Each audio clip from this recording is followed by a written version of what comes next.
जय गंगा मैया। जय गंगा।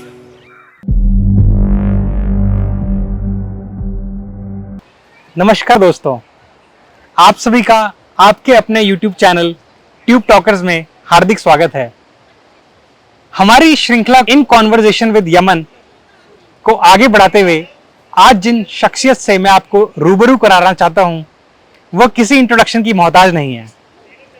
आज हमारे बीच प्रस्तुत हैं बहुत बड़े धर्मगुरु, संस्कृति रक्षक, श्री संप्रदाय के श्री जगत नारायणचार्य जी। जगत नारायणचार्य जी महाराज जी, आपका हार्दिक अभिनंदन और स्वागत है हमारे चैनल में। बहुत बहुत धन्यवाद आने के लिए। जय श्रीमन नारायण।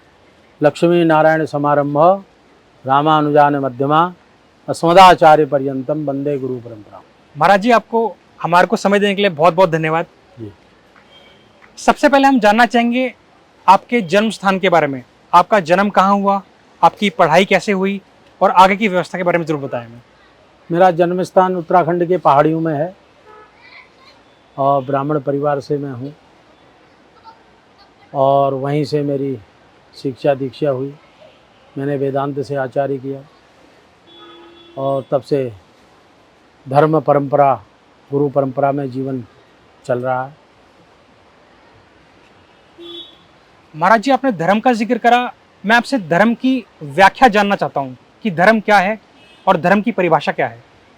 धर्म किसी जातीय संप्रदाय से जुड़ा हुआ नहीं है।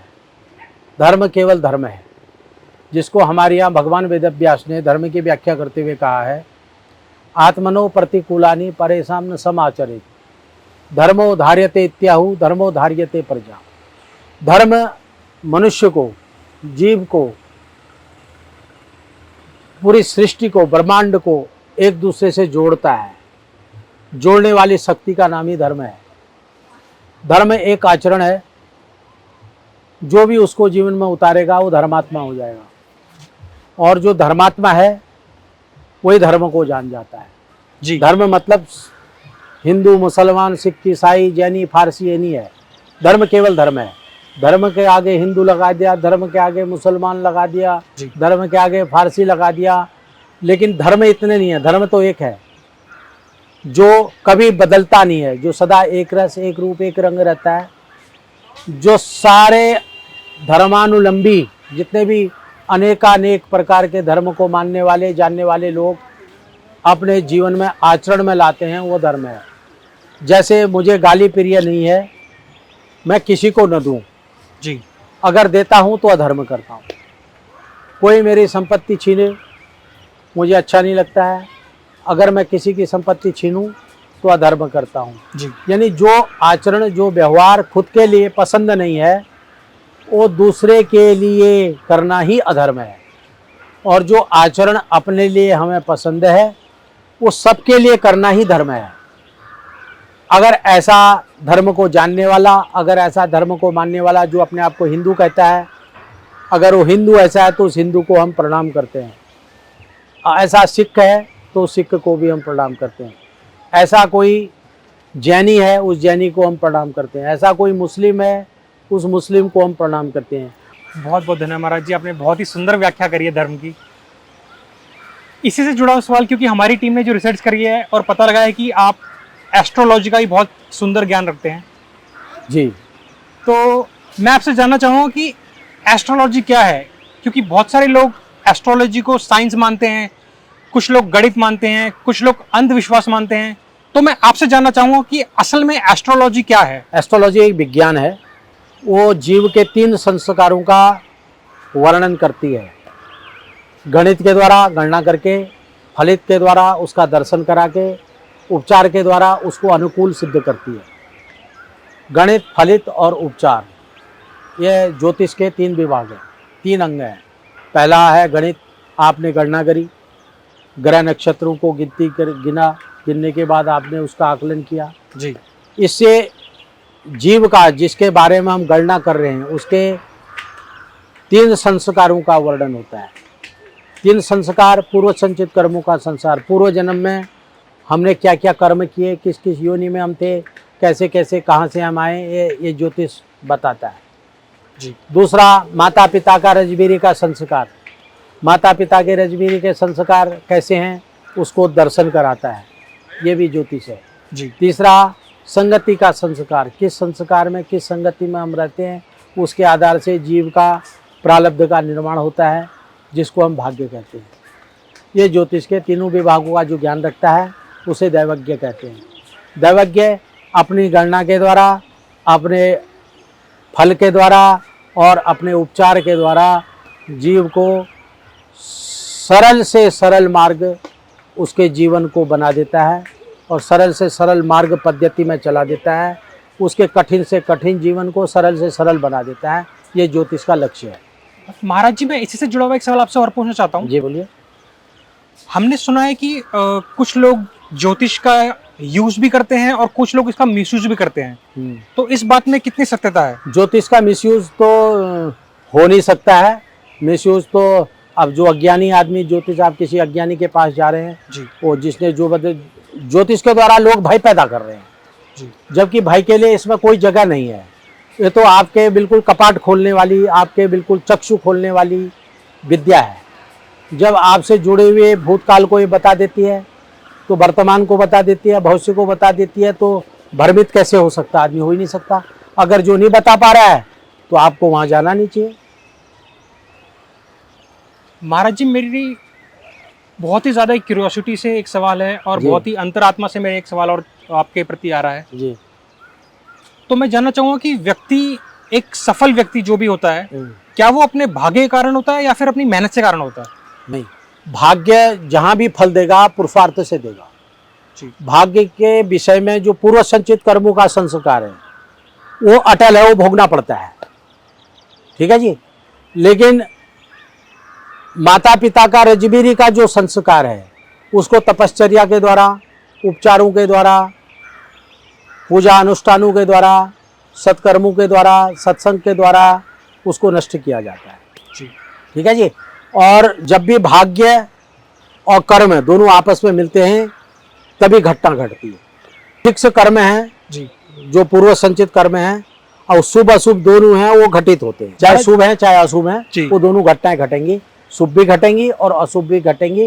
वो आपका किया हुआ कर्म का ही फल है। तो इसको हम ऐसे भी कह सकते हैं कि मेहनत बहुत जरूरी है, सिर्फ बहुत भाग्य के बहुत सहारे नहीं है। जरूरी। नहीं नहीं नहीं, भाग्य के सहारे आप उतनी देर रह सकते हो जितने पूर्व संचित कर्म आपके फल दे रहे हैं, जी। लेकिन उसमें भी कर्म करना ही पड़ेगा। बिल्कुल ठीक है। हाँ, उसमें भी कर्म करना ही पड़ेगा। कर्म किए बगैर कोई गति नहीं। गहनो कर्मणा गति, कर्म को जानना, कर्म अकर्म और विकर्म, ये तीन चीजें होती हैं। कर्म क्या है इसको जान लेना चाहिए, अकर्म क्या है उसको जान लेना चाहिए और विकर्म क्या है उसको जान लेना चाहिए। महाराज जी, वैसे आपने इस सवाल का जवाब दे दिया, लेकिन फिर भी मैं इसको थोड़ा और विस्तार में एक सवाल और पूछना चाहूंगा इससे। जी। बहुत सारे लोग होते हैं जो कहते हैं कि यार जो होना है वो तो होके रहेगा, ऐसा तो लिखा ही है भगवान ने, जो होना है वैसा ही होगा। तो इस बात में कितनी सच्चाई है? नहीं नहीं नहीं नहीं नहीं, ये पूर्व संचित कर्मों का संस्कार जब आपका एक्टिवेट होता है, जी। जो पहले जन्म में किए हुए कर्म है, यानी कि अभी जो कर्म अब अभी हम कर रहे हैं इसका फल हमें अभी नहीं मिल रहा ना। जी। आप ये बना रहे हो, इसका फल आपको भविष्य में जाके कभी मिलेगा। जी। चाहे 10 दिन बाद मिले, चाहे 20 दिन बाद मिले, चाहे 50 दिन बाद मिले, चाहे 100 दिन बाद मिले, इसका रिजल्ट अभी तुरंत नहीं दिख रहा है। जी। ठीक है जी। इसी प्रकार पूर्व समय में किए हुए जो कर्म हैं वो जब तक जारी है, वो एक्टिवेट हुए हैं, तो आप ऐसा कह सकते हो। जी। और जब माता पिता के रजबीरी के संस्कार एक्टिवेट होंगे तो, संगति के संस्कार एक्टिवेट होंगे तो संगति के आधार से, जैसे आपकी संगति किसी चोर के साथ है, उस चोर ने कहीं चोरी कर रखी है, आप उस चोर की चोरी में तो आप सम्मिलित नहीं थे, लेकिन उस चोर के साथ संस्कार होने के कारण चोर के द्वारा अगर चोर जिसमें पकड़ा गया उस समय आप है तो आप भी पकड़े जाएंगे, क्योंकि उसकी संगति का प्रताप आपके साथ चल पड़ा है। समझ नहीं? बेशक बाद में सत्य असत्य की जांच होगी, आपको बाद में छोड़ा जाएगा, लेकिन उस समय आप बिल्कुल धरे दबोचे जाओ। बहुत सुंदर जवाब दिया महाराज जी आपने। हाँ जी। क्योंकि आप इस विषय में बहुत ज्यादा ज्ञान रखते हैं, तो मैं आपसे इस चीज में पूछना चाहूंगा कि आजकल ज्योतिष में बहुत लोग ठग भी आ रखे हैं। जो आजकल हर कोई कहता है कि मैं किताब बना दूंगा, मैं आपका भविष्य बता दूंगा, और इस चीज में बहुत ठगी चल रही है, बहुत स्कैम चल रहा है। तो महाराज जी, इसको आप कैसे देखते हैं और इसकी सत्यता के बारे में कुछ बताएं। मैं इस बात को मान नहीं सकता कोई आजकल किसी को ठग सकता है। ठग तो कोई सकता नहीं, लेकिन हाँ ज्योतिषियों के नाम पर जो है, जो नहीं जानते हैं ऐसे लोग भी भय पैदा कर रहे हैं। और भयभीत वो लोग होते हैं जिनका माता पिता का रजबीरी का संस्कार, पूर्व संचित कर्मों का संस्कार, ये दोनों संस्कार जब मिश्र संस्कार एक्टिवेट होते हैं तो उनके जीवन में दुख तकलीफें आती हैं। तो डरा हुआ आदमी ज्योतिषी के पास भागता है, पहले तो डॉक्टर के पास भागता है, वैद्य के पास भागता है, तांत्रिकों के पास भागता है, मांत्रिकों के पास भागता है, संतों के पास भागता है, साधु के पास भागता है। जब थक जाता है लास्ट में ज्योतिषी के पास जाता है, और फिर ज्योतिषी दो चार बातें ऐसी बता करके उनको भय पैदा करके पैसे ऐंठते हैं। लेकिन इसी घटना में पैसे नहीं देने चाहिए। पूरी परीक्षा लेने के बाद, पूरा उसका पारदर्शी होने के बाद, अपने आप को संतुष्ट करने के बाद पैसा खर्च करना चाहिए, उपचार करना चाहिए। और उपचार करने के बाद फल परसों को नहीं मिलेगा। पानी पी के प्यास जिस प्रकार बुझती है उसी प्रकार किया हुआ उपचार का फल तुरंत फलता है, ये मेरा मानना है। बहुत बेहतरीन जवाब महाराज जी। हाँ? महाराज जी, मैं जानता हूँ कि आदमी वैसे कहीं बूढ़ा नहीं हो सकता है, हमेशा जवान रहता है, लेकिन आप जीवन के इस पड़ाव पर बहुत कुछ देख चुके हैं, बहुत कुछ पा चुके हैं। तो अब ऐसा क्या पाना बाकी रह गया है और आपके अब जीवन का क्या लक्ष्य है, मैं वो जानना चाहता हूँ महाराज जी। मेरा जीवन का लक्ष्य, मैंने कुछ पाना नहीं है, कुछ बनना नहीं है, कुछ जानना नहीं है, कुछ करना नहीं है। मैंने जो पाना था पा लिया, जो जानना था जान लिया, जो करना था कर लिया, जो समझना था समझ लिया, जो मिलना था मिल लिया, कुछ शेष नहीं है। मैं अपने सत्य स्वरूप परमात्मा में विश्रांति पाना चाहता हूँ और उसी के लिए संकल्पबद्ध हूँ। एक महाराज जी मैं जानना चाहता हूँ, क्योंकि हम सनातन धर्म से हैं, हमें आस्तिक नास्तिक के बारे में ज्ञान है, मैं फिर भी आपके द्वारा जानना चाहता हूँ कि एक नास्तिक को आप अध्यात्म की दिशा से कैसे देखते हैं? नास्तिक बहुत बड़ा आध्यात्मिक व्यक्ति होता है जी, अगर उसे दिशा सही मिल जाए तो। आस्तिक आदमी को परमात्मा मिलने में शायद विलंब हो जाए, नास्तिक को मिलने में विलंब नहीं होता है। नास्तिक का मतलब है जो नहीं है, जो नहीं है उसको जानना है क्या। कि आस्तिक का मतलब है उसे जानना है, लेकिन परमात्मा है ये कहता आस्तिक जी, और परमात्मा नहीं है कहता नास्तिक जी। बस जिस दिन नास्तिक को ये पता चल जाएगा परमात्मा है, वो आस्तिक हो जाएगा। वो नाना करते करते है हो जाता है। आध्यात्म जो सब्जेक्ट है वो जीरो से शुरू होता है। वहाँ की पढ़ाई सबसे बड़ी है, अंतिम पढ़ाई जीरो, और शुरू होती है पीएचडी से जी। और संसार की पढ़ाई होती है जीरो से, अंत होती है पीएचडी में जी। और आध्यात्म लास्ट में शून्य में आके ठहर जाता है। महाराज जी, मैं आपसे इसमें पूछना चाहूँगा कि हमने देखा है कि आपके दरबार में बहुत सारे लोग आते हैं और बहुत सारे लोग समझना चाहते हैं सारी चीज़ों को, तो ऐसा कोई नास्तिक भी आया है जिसको आपने आस्तिक बनाया हो? बहुत बहुत आए जो बिल्कुल मानते नहीं थे, न कोई साधु को मानते हैं जी, न ब्राह्मण को मानते हैं, न धर्म को मानते हैं, न भगवान को मानते हैं, न ग्रहों को मानते हैं। वो यही वाले कहने वाले आते हैं कि ये तो अटल है, लिखा हुआ है जी, होगा जी। और फिर हम उनसे पूछा भाई जब ये तुमने तय कर लिया है ऐसा होगा तो तुम हमारे पास क्या करने आए हो? जी। तो यहाँ पर भी वो पूर्ण नहीं होते, ऐसा कहते हैं। अगर ऐसा वाकई में वो पूर्ण होते तो हमारे पास नहीं आते। एस्ट्रोलॉजी और अध्यात्म कि हमारे आम आदमी के जो भी जिंदगी में इसकी क्या व्याख्या है, या फिर ये आदमी को कैसे बदलती है? ये देख लीजिए, ज्योतिष क्या है? ज्योतिष एक जीवन शैली है। देखिए ज्योतिष क्या बताती है? सबसे पहले तन, आपका शरीर कैसा है, फिर बताती है धन, परिवार, कुटुंब आपका कैसा है, फिर बताती है पराक्रम आपका कैसा है, फिर बताती है सुख, किसी भी प्रकार के सुख में आ जाइए, सुख को बताती है, फिर विद्या बुद्धि संतान को बताती है, फिर रोग ऋण शत्रु को बताती है, फिर हर किस्म के लाइफ के जितने भी पार्टनर हैं, लाइफ पार्टनर से लेकर के बिजनेस पार्टनर से लेकर के हर किस्म के जितने पार्टनर हैं उनके बारे में ज्योतिषी बताती है। फिर ज्योतिषी मृत्यु के विषय में बताती है, लोकों के विषय में बताती है, फिर धर्म भाग्य के विषय में बताती है, फिर कर्म राज्य के विषय में, पिता के विषय में, माता के विषय में बताती है, फिर लाभ के विषय में बताती है, फिर व्यय के विषय में बताती है। इस इतने में आपका पूरा जीवन है। लाभ, हर किस्म के लाभ है, और हर किस्म का व्यय है। व्यय मतलब खर्च जी। आयु भी खर्च हो रही है, धन भी खर्च हो रहा है, विद्या भी खर्च हो रही है, ऐश्वर्य भी खर्च हो रहा है। आप खर्चे में हर चीज जोड़ सकते हैं। इसी सवाल को मैं दोबारा थोड़ा सा आपको सीधा पूछना चाहूंगा। हाँ, सीधा पूछे। आम व्यक्ति को दिशा दिखाने के लिए ज्योतिष या फिर अध्यात्म किस तरह की रूपरेखा तय करता है? आपके ग्रह ही आपको आध्यात्म की ओर ले जाने वाले हैं। आपके ग्रह ही आपको आध्यात्म से विमुख करने वाले हैं। पहले रचो प्रारब्ध, पाछे रचो शरीर। पहले तो आपके प्रारब्ध का निर्माण हो गया, बाद में शरीर का निर्माण हुआ। प्रारब्ध पूर्व संचित कर्मों ने आपको ये तय कर दिया कि आप किस माता पिता के यहाँ जन्म लेंगे। वो माता पिता क्या करते होंगे, उनके क्या संस्कार होंगे, उनका रजवीर्य कितना दूषित होगा, कितना शुद्ध होगा, कितना पवित्र होगा, कितना तेजस्वी होगा। ठीक है। उसके बाद आपकी संगति, आप कैसी संगति में उठ रहे हैं, बैठ रहे हैं, जीवन को जी रहे हैं, सोच रहे हैं, विचार रहे हैं, कर रहे हैं, उस किन किन लोगों के बीच में आप उठते बैठते। जीवन में संग का होना बहुत जरूरी है जी। संग दो ही है, एक अच्छा एक बुरा। अगर अच्छे सोमत में आप जाते हैं तो उसे सत्संग कहा जाता है, और बुरे सोमत में जाते हैं उसे दुष्ट संग कहा जाता है। दुष्ट संग से प्रारब्ध भारी होता है, और सत्संग से प्रारब्ध जो है बहुत हल्का और पवित्र होता है। महाराज जी, हमने सुना है कि आप पानी का दही भी जमा देते हैं, तो इस बात में कितनी सच्चाई है? इसमें सच्चाई नहीं है, ये कहने वाली बात होती है। पानी का दही नहीं जमता है। हाँ, एक जड़ी होती है, अगर उसको पानी में डाल दो तो पानी को जमा देती है।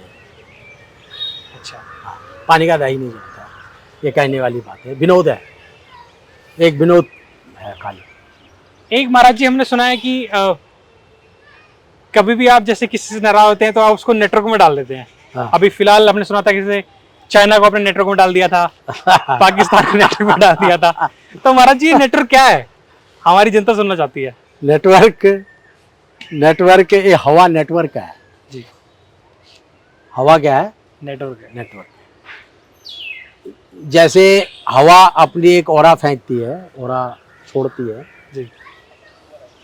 इसी प्रकार जो है आपके विचारों की ऑरा होती है जी। आपके संकल्पों की ऑरा होती है। हम अपने आप को कहाँ तक सुरक्षित कर सकते हैं? अपने विचारों के द्वारा, अपने संकल्पों के द्वारा आप अपने चारों तरफ एक ऑरा का गोला बना सकते हैं। जी। तो ये सेम ऐसा सिस्टम है। तो उस सिस्टम में हम अपने देश के लिए हमने ये ज़रूर किया है।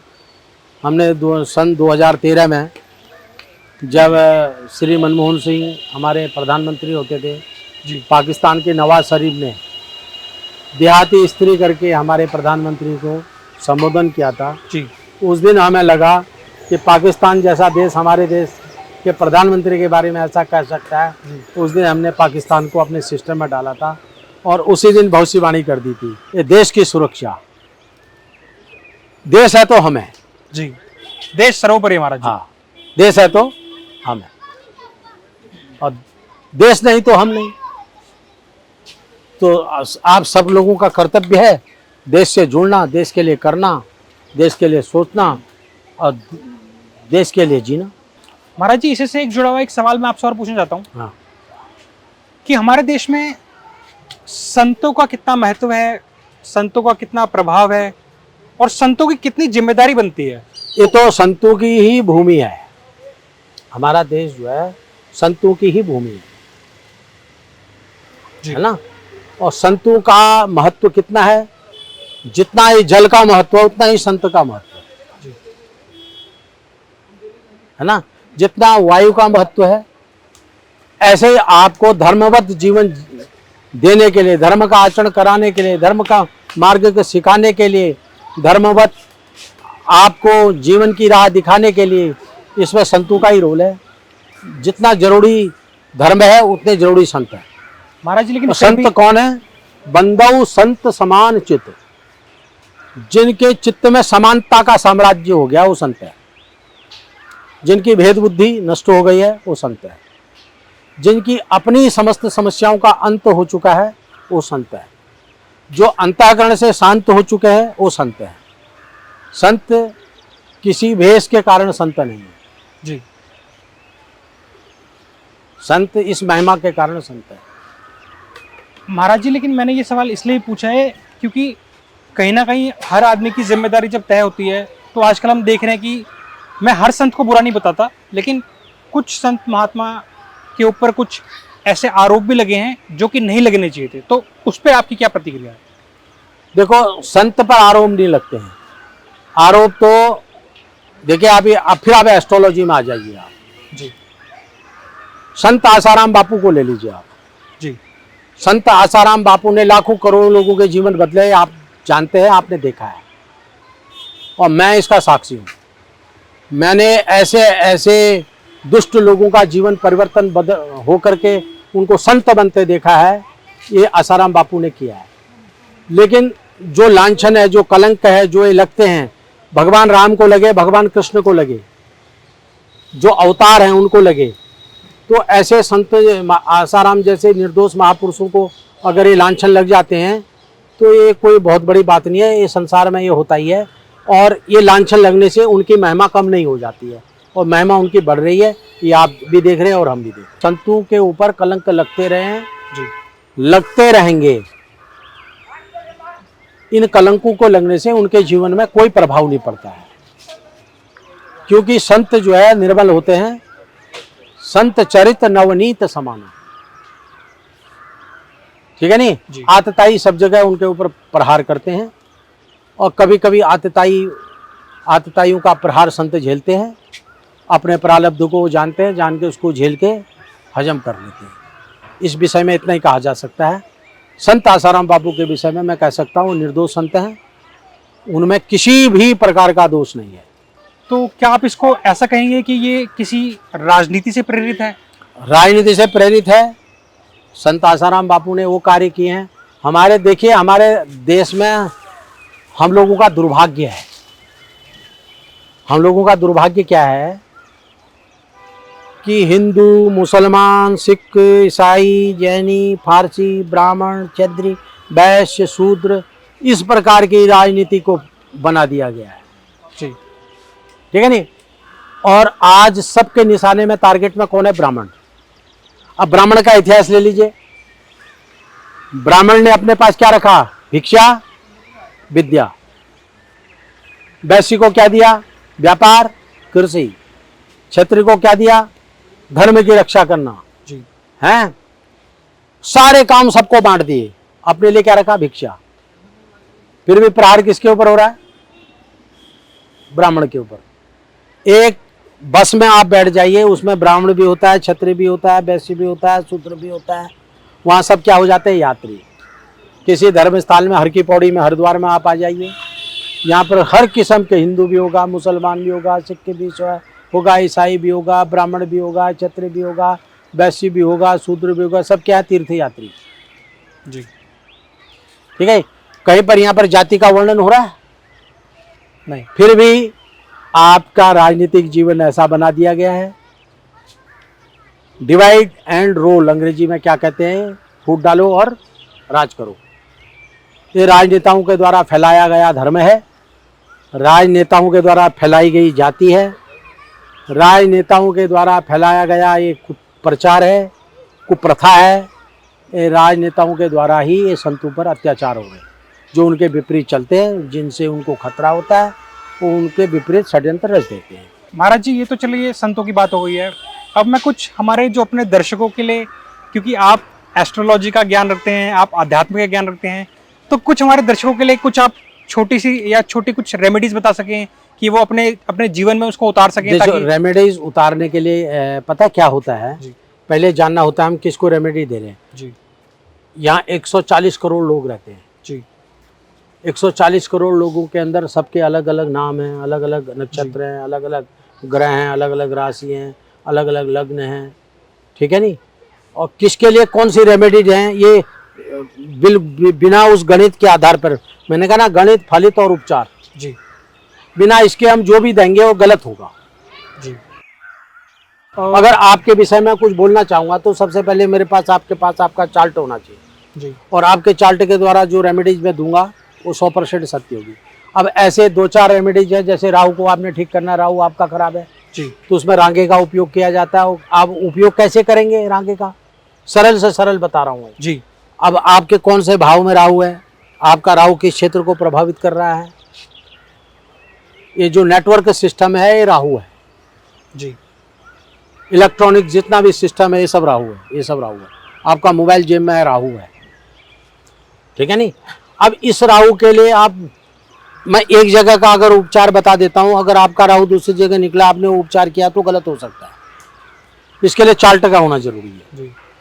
ठीक है नहीं। और चार्ट नहीं होगा वो रेमेडीज प्रॉपर काम नहीं करेगी। जैसे लोग अभी बता देते हैं बुध है, बुध के लिए गाय को चारा डालो तो बुध ठीक हो जाता है। ऐसे कैसे बुध ठीक, अगर बुध आपका तीर्थी स्थान को छोड़ के अन्य कई स्थानों में बुध बैठ जाएगा तो ये तीर्थी स्थान के लिए सेट है। यही शायद हमने पहले ही बात करी थी, कुछ लोग ठगने के लिए या पैसा कमाने के लिए सब कुछ भी बताया। ये बिना चार्ट को देखे हुए रेमेडीज नहीं दी जा सकती है, अगर देंगे तो गलत होगा। सरल उपाय जी। अगर आपका चंद्रमा वीक है, चंद्रमा खराब है जी। तो चंद्रमा आपके घर में कौन है, सबसे पहले आपका मन आपका चंद्रमा है जी। आपकी माँ आपका चंद्रमा है जी। अगर चंद्रमा खराब है तो माँ के स्वास्थ्य पर प्रभाव पड़ेगा, माँ के जीवन पर प्रभाव पड़ेगा जी। जो कमी माँ के जीवन में आ रही है वो समझिए आपके मन में और बुद्धि में पड़ रही है। ठीक है जी। आप अपनी माँ की सेवा कीजिए, चंद्रमा आपका बलिष्ठ होता चला जाएगा। इसी प्रकार आपके घर में आपका सूर्य आपका पिता है जी। उस पिता को ऊंचा रखिए, ऊंचा उठाइए, उसकी सेवा कीजिए, आज्ञा का पालन कीजिए, पिता को संतुष्ट रखिए। सूर्य देव की आपके ऊपर अनुकंपा होगी। सूर्य क्या है, आपके आत्मा के कारक हैं। आप मन, चंद्रमा जो है मन का कारक है। इसी प्रकार बुध है, आपकी बहन बेटियां जितनी भी बुआ हैं ये बुध है, इनके लिए आप बढ़िया कीजिए तो बुध आपको बढ़िया फल देगा। दादा दादी जितने, दादा दादी नहीं, बड़े पूज्य बड़े गुरुजन बृहस्पति है, ठीक है जी। इसी प्रकार शुक्र है, इसी प्रकार शनि है, शनि जितने कर्मचारी हैं आपके ये सब शनि है, ठीक है नहीं। तो राहु केतु छाया ग्रह होते हैं, इसे कनेक्टिविटी है, दिखते नहीं है। छाया जिस प्रकार छाया है इस प्रकार राहु केतु होते हैं जी। ठीक है नहीं। बस आपने अपने परिवार को ही ठीक करने से सब ठीक होते चले जाएंगे। अब इसको आप कितना इत्तेफाक रखते हैं, मानते हैं, तो आपके ऊपर निर्भर करता है। महाराज जी अब आगे बढ़ते हैं और कुछ गंभीर विषयों की तरफ बढ़ते हैं। हाँ, मैं जानता हूँ आपके पास ज्योतिष विज्ञान है, रिद्धि सिद्धियों की आपके पास शक्ति है, आपके पास विद्या है, तंत्र विद्या है। तो मैं जानना चाहता हूँ ये सब विद्या हम कैसे यूज करते हैं या हम कैसे सीख सकते हैं? तंत्र का सीधा सा अर्थ है प्रयोग जी। आप जो भी प्रयोग कर, ये प्रयोग ये तंत्र है जी। ये भी एक प्रयोग है जो आप कर रहे हैं ना अभी, जी। एक प्रयोग है, ये तंत्र है। इसी प्रकार जितने भी प्रकार के प्रयोग है सब वो तंत्र है जी। ठीक है जी। आप किस चीज में, जैसे ऑक्सीजन बनाने का प्रयोग वो तंत्र है जी। ठीक है जी। आप रोटी बनाते हैं प्रयोग वो तंत्र है ठीक है नहीं। आप गाड़ी बनाते हैं वो प्रयोग तंत्र है, घड़ी बनाई प्रयोग तंत्र है, कैमरे बनाए ये प्रयोग तंत्र है। ये सब तंत्र, तंतुओं का संग्रह और प्रयोग करने की विधि को तंत्र कहते हैं। मंत्र जो है मन को मनात और नियंत्रणात मंत्र, जो मन को नियंत्रित करता है वो मंत्र है ठीक है जी। मन को नियंत्रित करने के लिए मंत्र बना हुआ है। अब सिद्धि क्या है, सिद्धि कई प्रकार की है जी। सिद्धियों की कोटियां हैं। अब किस कोटि की आप सिद्धि करते हो, कोई भूत की सिद्धि करता है, कोई प्रेत की करता है, कोई यक्ष की करता है, कोई गंधर्वी की करता है, कोई किन्नर की करता है। लेकिन ये सिद्धियां नहीं है, ये विकृति है एक किस्म की। सिद्धि का सीधा सा अर्थ जो मैंने जाना है या समझा है, महसूस किया है, सिद्धि का सीधा अर्थ है शुद्धि जी। पवित्रता। आपकी तन की शुद्धि, मन की शुद्धि, बुद्धि की शुद्धि, विचारों की शुद्धि, कर्म की शुद्धि, ये जब सब शुद्धियां मिल जाएंगी तो आप स्वयं सिद्ध हो जाएंगे। आपको सिद्धि करने की जरूरत नहीं है, वो सिद्धियां अपने आप आ जाएंगी, उनको करना नहीं पड़ता है। महाराज जी मैं ये भी जानना चाहता हूँ कि इन सिद्धियों से किस चीज की प्राप्ति होती है, आदमी क्या प्राप्त कर सकता है? सिद्धियां अष्ट सिद्धि नौ निधि। जी सृष्टि में जो कुछ तुम्हें दिखाई दे रहा है वो सब सिद्धियों में है। जी जो अपनी आंखों से आप देख रहे हैं, जो मन से विचार कर रहे हैं, आंखों से जो देख रहे हैं, बुद्धि जिन चीज़ों के लिए निर्णय ले सकती है, वो सब सिद्धियों के अधीन है। मैं आपसे थोड़ा विस्तार में ये जानना चाहता हूँ कि मान ली, क्योंकि मैंने जितना रिसर्च करा है इसके बारे में और मैंने जितना जाना है, समझने की कोशिश करी है, उसमें ये भी है कि कुछ लोग जैसे बताते हैं कि रात को पूजा करते हैं, मेरे को कुछ कष्ट हैं वो दूर हो जाते हैं। तो मैं इसके बारे में थोड़ा जानता हूँ कि ऐसा कुछ होता भी है? हाँ, कि ऐसा होता है। आप संकल्प के द्वारा किसी के कष्ट को भी हर सकते हैं जी किसी के कष्ट को खा भी सकते हैं। आप स्वयं भी अपने कष्ट हर सकते हैं। आपके और आपका संकल्प, आप भी सब कुछ करने के लिए तैयार है। एक आपको किस्सा सुनाता हूँ। जी एक ब्राह्मण थे, गरीब ब्राह्मण थे। वो ब्राह्मण जो है, अब उनकी पत्नी ने उनको डांटा, उनसे कहा कमा के लाओ घर में, नहीं तो घर कैसे चलेगा। जी वो घर से निकल लिए और जंगल में जाके थक गए तो एक पेड़ के नीचे बैठ गए। इसी प्रकार एक पेड़ था, वो पेड़ था कल्प वृक्ष। जी कल्प वृक्ष था, जो कल्पना करे वो प्रकट हो जाए, जी है ना। उन्होंने पेड़ के नीचे कल्पना करी, थक गया हूँ, भूख लग गई है, खाने के लिए कुछ आ जाता ऐसा तो अभी खाता, मेरा पेट भर जाता। जी कल्पना करी, वो प्रस्तुत हो गया। अच्छा ठीक है जी। जी फिर उन्होंने खाना मिल गया, खाया, पेट भरा। उन्होंने कहा पेट भर गया, अब तृप्ति हो गई। अब यहाँ पर एक पलंग लगता, कोई हवा करने वाला आता, वो मेरे को हवा करता, हवा, जी मैं सोता, नींद निकालता। तो ऐसा भी हो गया, अच्छा हवा करने वाला भी आ गया और वो सो भी गया, नींद भी आ गई। जी अब नींद हो गई, वो जाग भी गया। तो रात हो गई, रात हो गई, उसने अंधेरा देखा। उसने कहा कोई शेर चीता आके कहीं मुझे खा जाएगा। शेर आया, चीता आया, उसे खा गया। तो कहने का मतलब है, शुभ विचार और अशुभ विचार ये आपके लिए ऑरा पैदा करते हैं। ये शुभ विचार अशुभ विचार ही, यही संकल्प है। ये संकल्प आपके लिए ऊर्जा तैयार करते हैं। इसी ऊर्जा से सुख और दुख प्राप्त होता है। इसी ऊर्जा से आप सुखी हो सकते हैं, इसी ऊर्जा से आप दुखी हो सकते हैं। और कल्प वृक्ष के रूप में वो ऊर्जा आपके पास सदैव रहती है। आप अपने जो सृष्टि है, इस सृष्टि के स्वयं ब्रह्मा है, अपने अंतःकरण की सृष्टि के। आप अपने अंदर जैसी सृष्टि का निर्माण करते हैं, बाहर की सृष्टि आपके पास वैसे ही प्रकट हो जाती है। तो आप अंदर ऐसी सृष्टि का निर्माण कीजिए, बाहर की सृष्टि आपके आगे प्रकट हो जाएगी।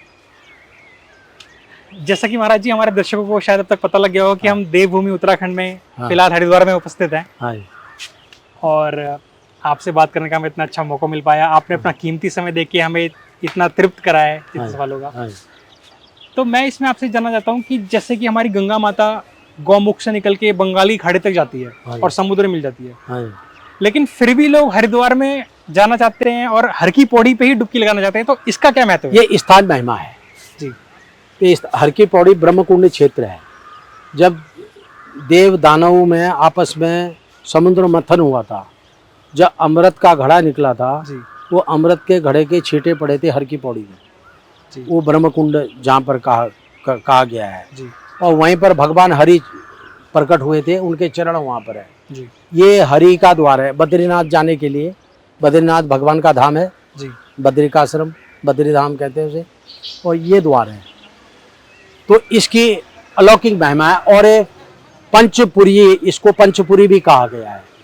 वैसे भारतवर्ष में 7 पुरियाँ हैं, अयोध्या, मथुरा, माया, काशी, कांची, अवंतिका, पुरी, द्वारावती, चैवो, सप्तता, मोक्षदायको। ये 7 पुरियाँ मोक्ष देने वाली है, जिसमें इसको मायापुरी मंडल कहा है। पंचपुरी, मायापुरी मंडल। इस मायापुरी मंडल में 5 पुरियाँ हैं, हरिद्वारे, कुशावर्ते, नीलके, बिल्व पर्वते, सनात्वा, कंखले तीर्थे, पुनर्जन्म विद्यते। अकेले मायापुरी में 5 पुरियाँ हैं, यहाँ इसकी महिमा है हरिद्वार। अब जैसा कि महाराज जी मैंने बताई दिया दर्शकों को कि हम हरिद्वार में प्रस्तुत हैं, मौजूद हैं और सवाल जवाब का सिलसिला जारी है। तो आपको मेरी बात समझ में आ रही है? मैं जो कह रहा हूँ क्या समझ में आ रही है? बिल्कुल महाराज जी, जैसे भी आपने बताया हम हर चीज समझ भी रहे हैं, हाँ, इसको रिकॉर्ड भी कर रहे हैं और अपने दर्शकों तक जरूर पहुंचाएंगे भी। जरूर पहुंचाएंगे। अब महाराज जी थोड़ा सा हटके सवाल मैं पूछना चाहता हूँ। जी बताइए। जितने भी अभी तक हमने आध्यात्मिक बातें करी, हमने सारी जितनी भी एस्ट्रोलॉजी की बात करी, सारे ज्ञान विज्ञान की बातें करी, अब मैं थोड़ा सा हटके सवाल आपसे पूछना चाहता हूँ कि जैसा कि आप सबको पता है कि हम अभी हरिद्वार में मौजूद हैं, तो अरबी का डेटा और बहुत ही ज़्यादा लोगों के हिसाब से जो रिसर्च हमने करा है, हाँ हमें पता लगा है कि बहुत सारे अपराधी अपनी फरारी काटने के लिए हरिद्वार ऋषिकेश में आके अपना भेष बदल के रहते हैं, ऐसी मतलब हमने कहानियां सुनी है। तो इसमें कितनी सत्यता है? बहुत सत्यता है जी। ये सत्य है। देखिए परमात्मा के द्वार में किसी के लिए मनाही नहीं है जी। यहाँ बाघ और बकरी एक बर्तन में पानी पीते हैं। जी ठीक है जी। प्रभु जब अब आप एक चीज समझ लीजिए, पाप पुण्य शुभ अशुभ अच्छा बुरा ऊंच नीच जितनी भी ये सब चीजें हैं, ये सब चीजें सामान्य जीवन में है। और गीता में जब भगवान ने अपने विराट स्वरूप के दर्शन अर्जुन को कराए तो उन्होंने क्या कहा, देख जिनको तू मारने या मरने की बात कर रहा है ये मेरे द्वारा पहले ही मारे जा चुके हैं। जी। यानी हे अर्जुन तू क्षत्रिय धर्म का पालन कर, कर्तव्यनिष्ठ बनो। आपको हमको कर्तव्यनिष्ठ बनने की जरूरत है, कौन क्या कर रहा है देखने की जरूरत नहीं जी। आप अपने कर्तव्य मार्ग के पुजारी बनिए, अपने कर्तव्य मार्ग में डटिए। जब हम सब कर्तव्यनिष्ठ हो जाएंगे तो ये बातें रहेंगी ही नहीं। प्रभु ने तय कर रखा है किससे क्या कराना है, वो करवा रहे हैं। क्योंकि मेरा ये सवाल इसलिए था क्योंकि हमने पीछे जब भी देखा है न्यूज़ में और जितनी भी रिसर्च करी है उसमें कभी पुलिस जितने भी लोगों को पकड़ के लाती है, कभी कनखल से पकड़ती है वो बाबा बना होता है, कभी किसी को ऋषिकेश से पकड़ती है, हरिद्वार से पकड़ती है तो बाबा बना भेज। नहीं भगवान का द्वार है, यहाँ तो सबको अधिकार है आने का। जी। हाँ शेर को शिकार करने की मनाही नहीं, बकरी को मैमे करने की मनाही नहीं। अब महाराज जी मैं थोड़े से राजनीतिक सवाल भी आपसे पूछना चाहूंगा। बताइए। चुनावों के आते ही सत्ताधारी पार्टी, विपक्षी पार्टियां, उनके शीर्ष नेतृत्व के जितने भी लोग हैं वो आपके दरबार में मत्था टेकते हैं, आपसे आशीर्वाद लेते हैं। तो दोनों ही सत्ताधारी भी और विपक्ष भी, तो इस बात में कितनी सच्चाई है? हमारी रिसर्च ठीक है नहीं है? देखो जिन लोगों के साथ मेरे निजी संबंध हैं जी, और निजी संबंध के कारण लोग मेरे से मोहब्बत करते हुए आते हैं जी, इतनी सत्यता है, इसके अलावा कुछ नहीं है। लेकिन फिर भी चुनाव के टाइम में आते हैं कि मतलब नहीं, सदा आते हैं, सदा आते हैं। क्योंकि जो मेरे से प्यार करते हैं मोहब्बत करते हैं, जो मुझे जानते हैं, मैं जिनको जानता हूँ वो सदा टाइम पर आते रहते हैं, पर उस समय भी आते हैं। एक चीज़ मैं आपसे और पूछना चाहूँगा इसमें, क्योंकि जैसा कि बताया कि हमारी टीम ने इसमें रिसर्च कराया और सूत्रों से भी पता लगा है कि इस बार के जो आगामी 2024 के चुनाव हैं लोकसभा के, उसमें आप अपना टिकट टिहरी गढ़वाल से ले रहे हैं या फिर हरिद्वार से ले रहे हैं? मैं राजनीति से दूर हूँ, मेरे को राजनीति से कोई मतलब नहीं। तो आप बस किंग मेकर हैं मतलब? अब किंग मेकर भी मैं अपने आप को नहीं कहता हूँ। मैं किंग मेकर भी अपने आप को। तो मैं जानना चाहूँगा कि आगे आप फ्यूचर में या फिर आगे आने वाले टाइम में आप इलेक्शन लड़ेंगे? ना, ये सोचा ही नहीं कभी, ऐसा कभी नहीं सोचा। फिर भी क्योंकि जैसा कि मैंने बताया कि शीर्ष नेतृत्व आपके यहाँ पे मत्था हाँ सब आते हैं, सब मत्था टेकते नहीं आते हैं, हमारे भाई हैं, सब हमसे मिलते हैं। और ऐसा नहीं कहूँगा कि मैं इलेक्शन लड़ूंगा, ऐसा कुछ नहीं, ऐसा मैंने सोचा नहीं कभी अभी तक। फिर भी पार्टी कोई आपको कोई मौका दे तो फिर? ये भविष्य की बातें हैं, भविष्य में छोड़ दीजिए। एक चीज़ मैं भी और जानना चाहूँगा, पीछे न्यूज़ में अभी हम पता लगा है कि उत्तरकाशी की एक घटना थी जिसमें लव जिहाद और लैंड जिहाद में, जहाँ पे अभी एक पीछे घटना घटी, तो उस पर मैं आपकी प्रतिक्रिया लेना चाहूँगा थोड़ी सी। देखिए मैंने आपसे कहा ना, हमको बहुत लोगों में हिंदू मुसलमान सिख ईसाई जैनी फारसी ब्राह्मण क्षत्रिय वैश्य शूद्र करके बांटा गया है। हाँ हालांकि अब ये जो कुरीतियाँ कुप्रचार और ये मानवीय क्या कहते हैं दुर्भावना का जो एक किस्म की आंधी चल रही है, इस आंधी में जो पक्ष अपने आप को हिंदू कहता है या सनातनी कहता है, वो पक्ष अभी तक की सरकारों में दुर्बल रहा है जी। अभी तक की सरकारों ने इस पक्ष को दबाया है। जो आज का संख्या बल में बहुत ज़्यादा है, उसके बाद भी आप लोगों की कोई सुनवाई नहीं है। अभी हिंदुओं को जागने की ज़रूरत है। जी हाँ, और नहीं तो ये चलता रहेगा, एक समय ऐसा आएगा आप अल्पसंख्यक हो जाओगे, क्योंकि दुर्भावना तो खूब फैलाई जा रही है, जी भाईचारा तो समाप्त किया जा रहा है, जी भाईचारा तो रहने नहीं दिया जा रहा जी। है। धर्मात्मा हो, धर्म को जानने की ज़रूरत है, धर्मवत जीवन जीने की ज़रूरत है। हिंदू मुसलमान सिख ईसाई करके लड़ने की ज़रूरत नहीं है। अगर कोई मुसलमान ऐसा धर्म को जानता है, धर्मात्मा है, उसको हम प्रणाम करते हैं।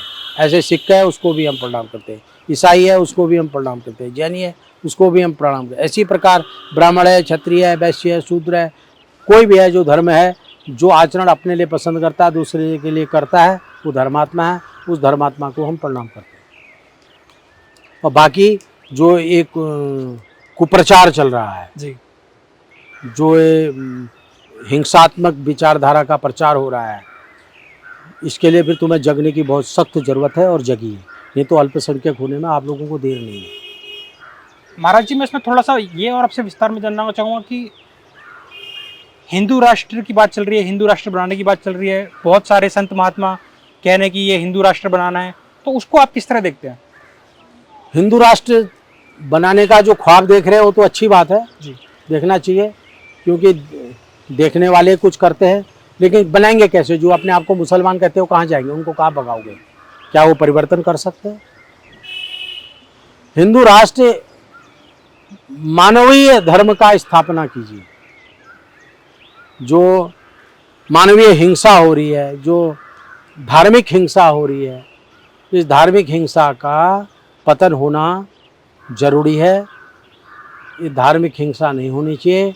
इस धार्मिक हिंसा का प्रचार करने के बजाय धर्म प्रचार कीजिए, और हिंदू के अंदर भी धर्म जगाइए, मुसलमान के अंदर भी धर्म जगाइए, सिख के अंदर भी धर्म जगाइए, जैनी फारसी अपने आप को जितना अनेक धर्मावलंबी लोग कहते हैं, सबके अंदर धर्म को जगाइए और सबको धर्मबद्ध बनाइए, तो फिर जरूरत ही नहीं है।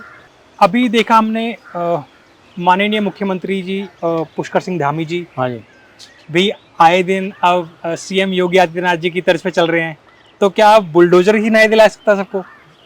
ये नीति बहुत बढ़िया है। अगर आप राष्ट्रीय संपत्ति को क्षति पहुंचा रहे हैं जी तो वसूल कहाँ से होगा? जी कुप्रथा थी, जी जो कुरीति थी, जी और इसके खिलाफ जो योगी जी ने आवाज़ उठाई है, ये बहुत ही जरूरी है। अगर धामी जी इसमें चल रहे तो बहुत बढ़िया है।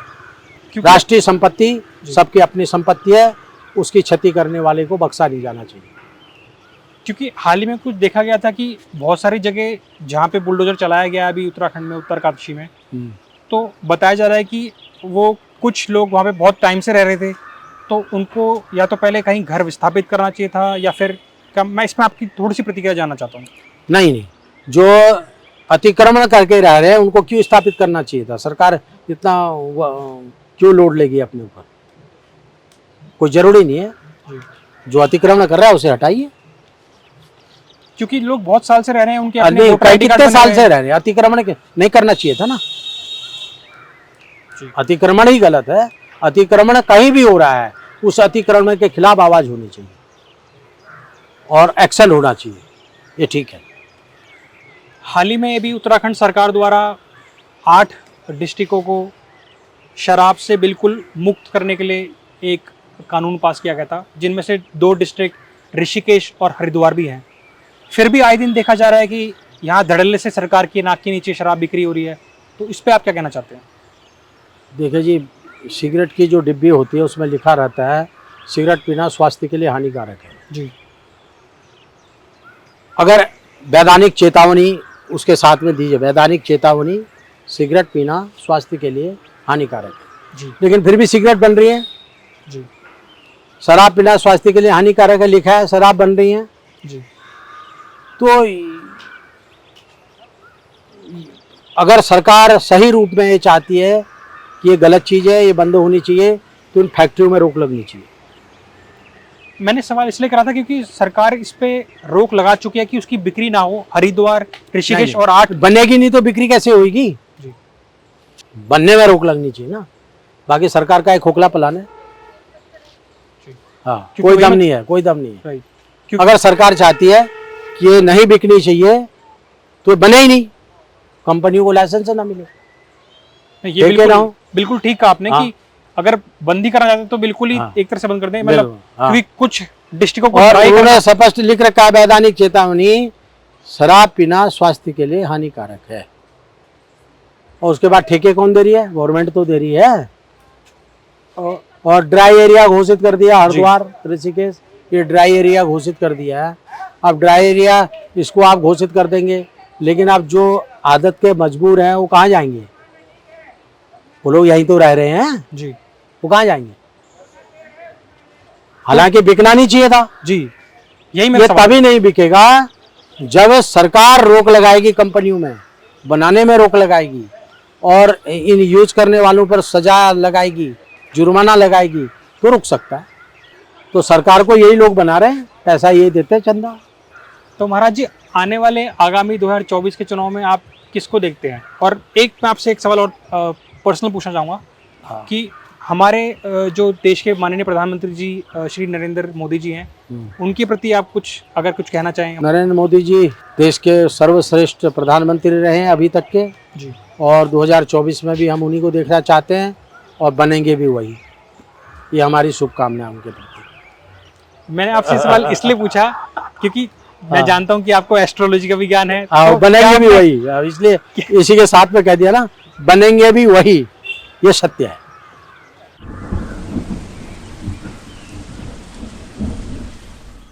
तो महाराज जी, इन कॉन्वर्सेशन विद यमन की इस श्रृंखला को आगे बढ़ाते हुए आपके साथ मैं एक रैपिड फायर राउंड करना चाहता हूं।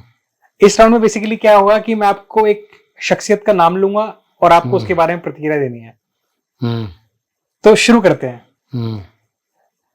माननीय प्रधानमंत्री नरेंद्र मोदी जी, भारत के विख्यात प्रधानमंत्री जिन्होंने अंतरराष्ट्रीय स्तर में भारत की छवि को बहुत मजबूत किया है जी, और भारतीय आर्मी को बहुत मजबूत किया है और भारतीय राजनीतिक जीवन में निष्काम कर्मयोगी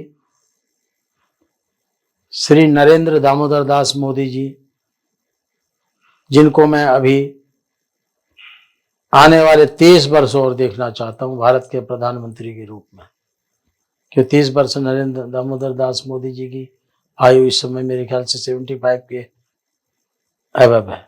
भगवान करे उन्हें हमारी भी आयु लग जाए और रहेंगे।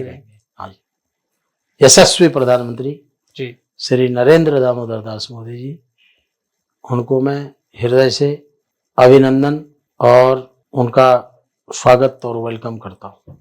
श्री राहुल गांधी जी, राहुल गांधी जी एक ऐसे नेता है, उनको मैं बेचारा शब्द से संबोधन करूंगा, क्योंकि राहुल गांधी को कांग्रेस ही खा रही है। कांग्रेस के जितने भी नेता हैं उनको बलि का बकरा बना रहे हैं बेचारे राहुल गांधी को। जो इतनी बड़ी पार्टी का सबसे बड़ा लीडर था, बेचारा राहुल गांधी बना दिया गया। थोड़ा और विस्तार बता सकते हैं? ये बेचारापन उनका खत्म होने वाला नहीं है। बेचारा राहुल गांधी अजर अमर रहेगा। माननीय मुख्यमंत्री श्री अरविंद केजरीवाल जी, अब उनके विषय में क्या कहूं मैं, बताइए।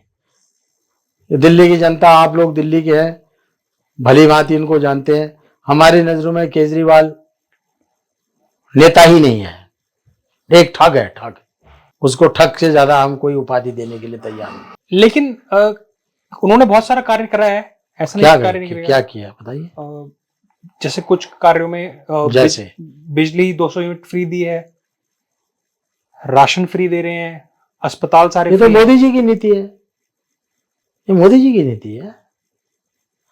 केजरीवाल की नीति बताइए कोई भी एक आध।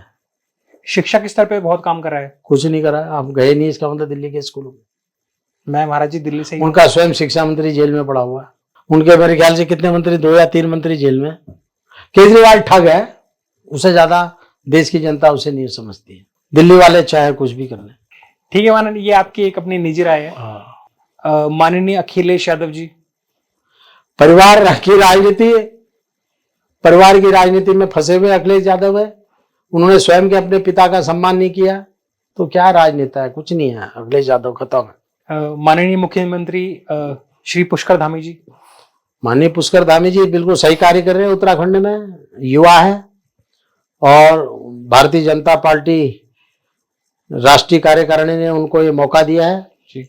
और अपने आप को प्रधान सेवक के रूप में उत्तराखंड के शासन में वो अपने आप को देख रहे हैं और अभी तक उनके ऊपर किसी प्रकार का कोई लांछन नहीं लगा है और सही कार्य कर रहे हैं।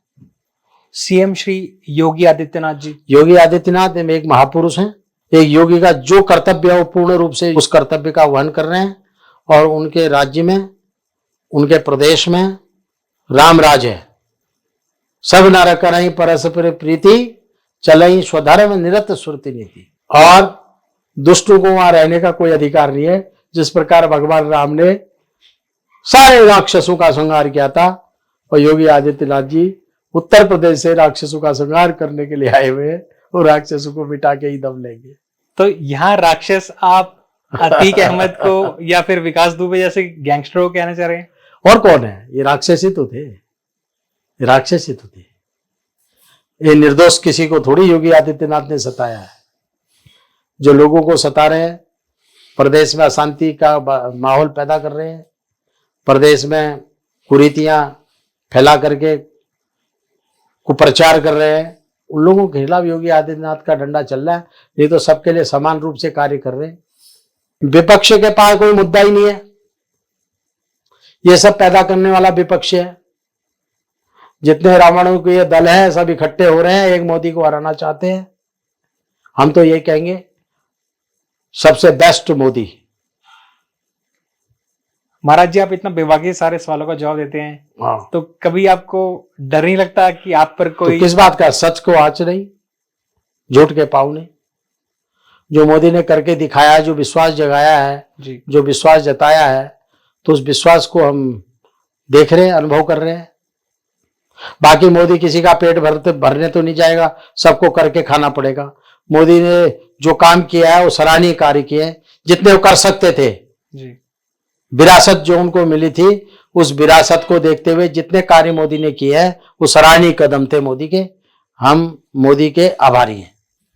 महाराज जी, जैसे आपको ज्योतिष विज्ञान का इतना अच्छा ज्ञान है, तो आने वाले 2024 के चुनाव में आप बीजेपी को और कांग्रेस को कितनी कितनी सीटें अनुमानित करते हैं? कांग्रेस की तो मैं कोई विशेष उत्तर नहीं दूंगा जी। बीजेपी 350 से ऊपर जाएगी आने वाले 2024 के इलेक्शन में? हाँ, लोकसभा इलेक्शन की बात कर रहे हैं आप? हाँ जी, 350 से ऊपर? हाँ, ठीक है। खाली बीजेपी ओनली, संयुक्त दलों की बात नहीं कर रहा जी। हाँ, विपक्ष ना के बराबर। तो जैसा कि आप बता रहे हैं कि इस बार विपक्ष ही नहीं होगा, विपक्षहीन होगा, तो इससे क्या डेमोक्रेसी को खतरा नहीं होगा? देश की जनता को सताया इन लोगों ने। किन लोगों ने? डेमोक्रेसी को कांग्रेस ने किया क्या 70 सालों में? हिंदू, ब्राह्मण, मुसलमान, सिख, ईसाई करके लड़ाई है और क्या करवाया? दंगों के अलावा क्या करवाया? जब से बीजेपी आई है 2014 के बाद कहां हुए दंगे? और अब जो दंगे हो रहे हैं यही लोग करवा रहे हैं जी। सब इकट्ठे होकर के दंगे यही लोग करवा रहे हैं। डेमोक्रेसी बिल्कुल खतरे में नहीं आएगी। और जबकि मोदी ने ऐसा कानून बना देना चाहिए कि इलेक्शन होने के बाद बीजेपी ही रहे, जैसे चाइना में है, होना चाहिए। ये डिमांड है उन जनता की। सिर्फ भारत के प्रधानमंत्री का चुनाव डायरेक्ट देश की जनता करे। अभी डायरेक्ट देश की जनता ही कर रही है? नहीं कर रही है ना, अभी सांसद कर रहे हैं। वो तो नेता चुनेंगे अपने उसका। जैसे दिल्ली शहर का मेयर जो चुनते हो ना, जी, तो आम जनता चुनती है। जी। समझे नहीं समझे? राष्ट्रपति का चुनाव आम जनता चुने। मेंबर ऑफ पार्लियामेंट को कोई अधिकार नहीं है, मेंबर ऑफ लेजिस्लेटिव को कोई अधिकार नहीं है। लेकिन एमएलए एमपी महाराज जी जो लोग अभी अधिकार है, इनको अधिकार नहीं मिलना चाहिए। डायरेक्ट देश की जनता, ये जितने बड़े बड़े पद हैं डायरेक्ट देश की जनता चुने और कैंडिडेट का गठन प्रधानमंत्री करे। राष्ट्रपति और जितने मुख्यमंत्री, प्रदेश के चुनाव, ग्राम सभा के चुनाव, जिला पंचायत के चुनाव, ग्राम पंचायत के चुनाव, नगर निगमों के चुनाव, नगर पालिकाओं के चुनाव, एमएलए एमपी के चुनाव एक साथ होने चाहिए जी। ये सारे चुनाव एक साथ होने चाहिए। इसके लिए आवाज आप लोगों को उठानी चाहिए। महाराज जी, इसका एक अच्छा जो कहना चाहें कि निकल के निष्कर्ष आएगा वो ये है कि चुनाव का खर्चा बहुत बच सकता है इकट्ठे चुनाव होने के कारण। बहुत कुछ बच सकता है, बहुत कुछ, और खाली कोई- पैसा ही नहीं। क्या आप अभी किसी पार्टी से जुड़े हुए हैं? मैं किसी पार्टी से नहीं जुड़ा हूं, मैं व्यक्ति विशेष से जुड़ा हूं, श्री नरेंद्र दामोदर दास मोदी। जी। और पार्टियों ने मुझे कई पद दे रखे हैं, कांग्रेस ने कई पद दे रखे हैं, मैं कांग्रेसी नहीं हूँ। वोट में उस व्यक्ति को देता हूँ जो मन को भाता है, ये सत्य है। मैं किसी दल व्यक्ति को कभी वोट नहीं देता, मैं पर्सनल व्यक्ति को वोट देता हूँ। और वर्तमान समय में नरेंद्र मोदी ही विकल्प हैं, उनका दूसरा कोई विकल्प नहीं है। महाराज जी, आपसे एक सवाल मैं और पूछना चाहता हूं। जो लोग जाति विशेष राजनीति करना चाहते हैं, जातियों को एक समूह बना के उनको बाकी लोगों के खिलाफ भड़का रहे हैं, भड़काऊ भाषण देते हैं, उनके लिए आप क्या कहना चाहते हैं? ये कुप्रथा फैलाने वाली कांग्रेस है। आज तक जितने भी इलेक्शन कांग्रेस ने लड़े हैं, ये आरक्षण कहां से पैदा हुए, ये अनुसूचित जनजाति कहां से पैदा हुई, ये जनजाति, ये शूद्र कहां से पैदा हुए, ये अल्पसंख्यक कहां से पैदा हुए, ये सब जितने भी मुद्दे उठाए ये सब कांग्रेस के उठाए हुए हैं। कांग्रेस ने फूट डालो और राज करो, इस सिद्धांत पर राजनीति करी है। अब देश की जनता जग चुकी है, देश की जनता को पता चल गया है, ये जितने भी नेता जाति और धर्म के नाम पर वोट मांगने जा रहे हैं, इनको देश की जनता जवाब देगी, ये मेरा आत्मा कहती है। जी। मुसलमान मुसलमान कह के कांग्रेस ने मुसलमानों को ठगा, क्या किया? ब्राह्मण, क्षत्रिय, वैश्य, शूद्र, शूद्रों को बोल बोल के शूद्रों के अंबेडकर कॉलोनियां बना दी, ये बना दिया, वो बना। हम वो बेचारे जहां थे वहीं के वहीं है अभी भी, उनके लिए कुछ किया थोड़ी, कुछ भी नहीं किया। सबका साथ सबका विकास जो मोदी जी का नारा है, यही परफेक्ट है। जो धर्म और जाति के नाम पर राजनीति करना चाह रहे हैं, राजनीति रोटियां सेकना चाह रहे हैं, और उनको जातियों का ही पूर्ण ज्ञान नहीं है, वो अपने आप को सनातन धर्म से अलग कहने की कोशिश कर रहे हैं, वर्ण विभाग से अलग कहने की। हमारे यहाँ सबसे बड़ी जाति है जिसको हम सबसे नीची जाति तुम लोग बोलते हो। इसके विषय में एक व्याख्या कर सकता हूं, थोड़ा लंबा समय लगेगा। जी जी जी, बिल्कुल। वर्ण विभाग हमारे यहाँ किसी व्यक्ति का बनाया हुआ नहीं है, ये वेदों से है। ब्राह्मणों से मुखमासीद बाहुराजन्य कृतः उरु तदस्य जदवैश्य पदव्यागु शूद्रो अजायतो। चंद्रशेखर रावण जो राजनीति कर रहे हैं वो जातिगत और धर्मगत राजनीति करके अपनी रोटी सेकने की कोशिश कर रहे हैं। उनको हमारे सनातन धर्म में विश्वास ही नहीं है, उनको सनातन धर्म का ज्ञान ही नहीं है। जी। हमारे यहाँ पैरों को शूद्र कहा गया है, पदव्यागु शूद्र हो जाए तो पैर शूद्र है।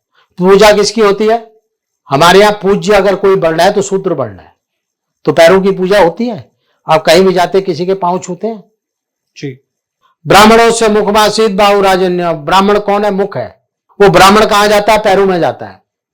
पैरों में जो हम किसी के भी श्रेष्ठ व्यक्ति के चरणों की पूजा करते हैं, ये सिर जो है चरणों में जाता है। सिर कौन है? ब्राह्मण है। पदव्यागु शूद्रो अजाए, तो पैर सिर में जाते हैं नहीं, सिर जो है पैरों में आता है। सिर पैरों में क्यों आता है? आत्मवत सर्वभूतेषु यह पश्यति स पंडित। ब्राह्मण जो है उसमें भी अपनी आत्मा के दर्शन करते हुए उसकी पूजा करता है। और इनको शिकायत किससे है? ब्राह्मणों से। उनको भारतीय संस्कृति का ज्ञान ही नहीं है। ब्राह्मण अर्थात प्रकृति प्रेमी, जो प्रकृति से प्यार करता है।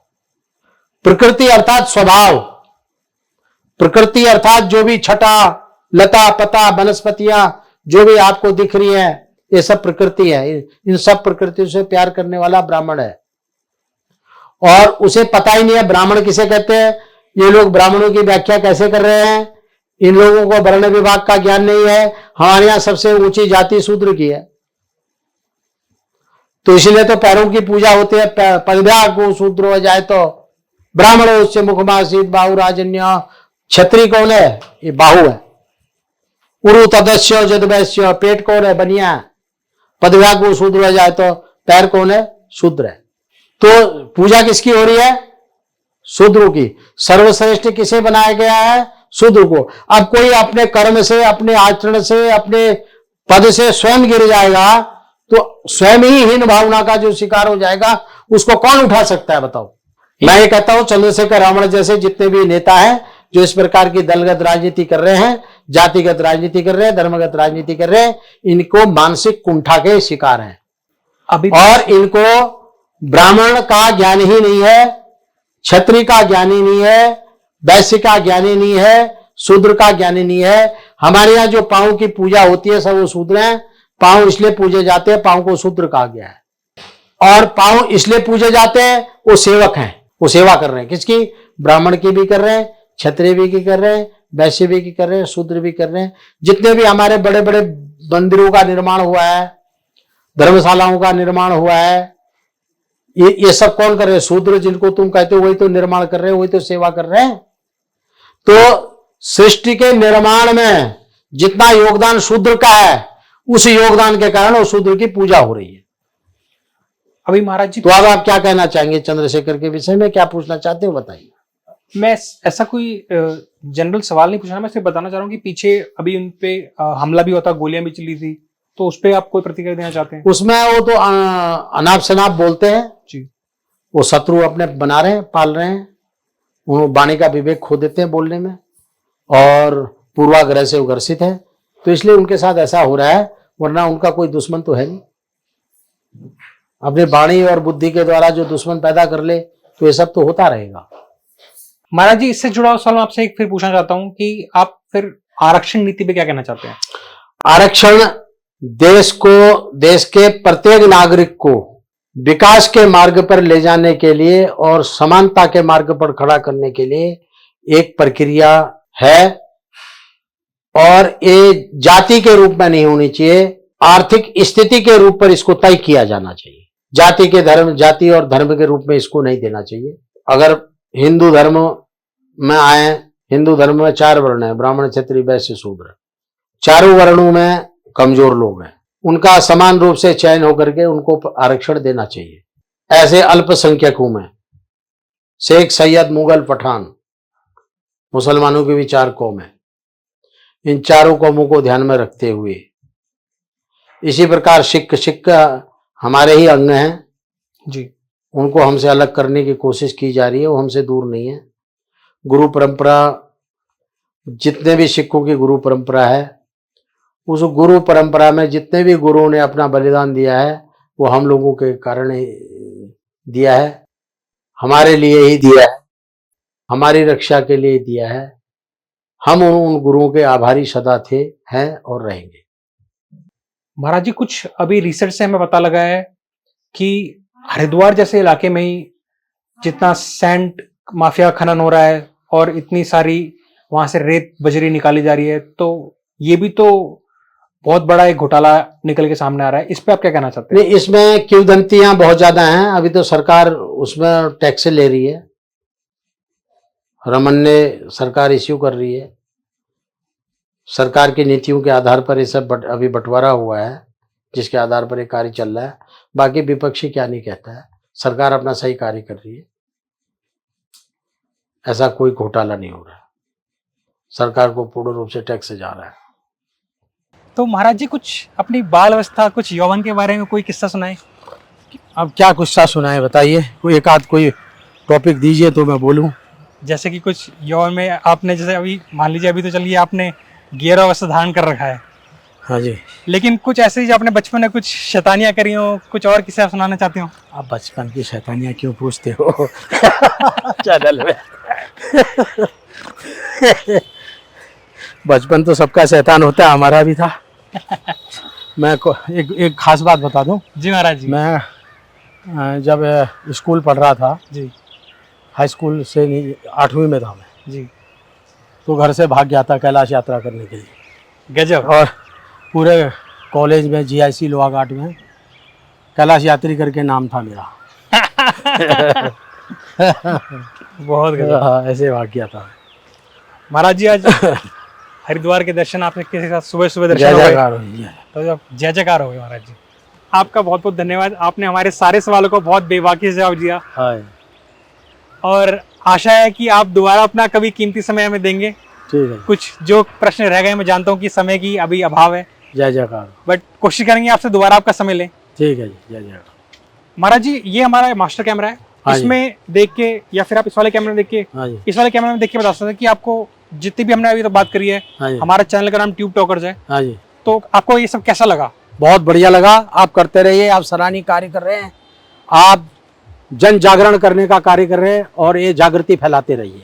हमारी शुभकामनाएं आपको और आपकी टीम को। जय श्रीमन नारायण। बहुत बहुत धन्यवाद, महाराज जी ने अपना कीमती समय दिया। जय जयकार। कोशिश करेंगे आगे ऐसी और आपके सामने बड़ी बड़ी हस्तियों को ला सकें। तो फिलहाल के लिए आप चैनल लाइक करें, सब्सक्राइब करें और इस वीडियो को ज़्यादा से ज़्यादा शेयर करें। जय श्रीमन। बहुत बहुत धन्यवाद। जय।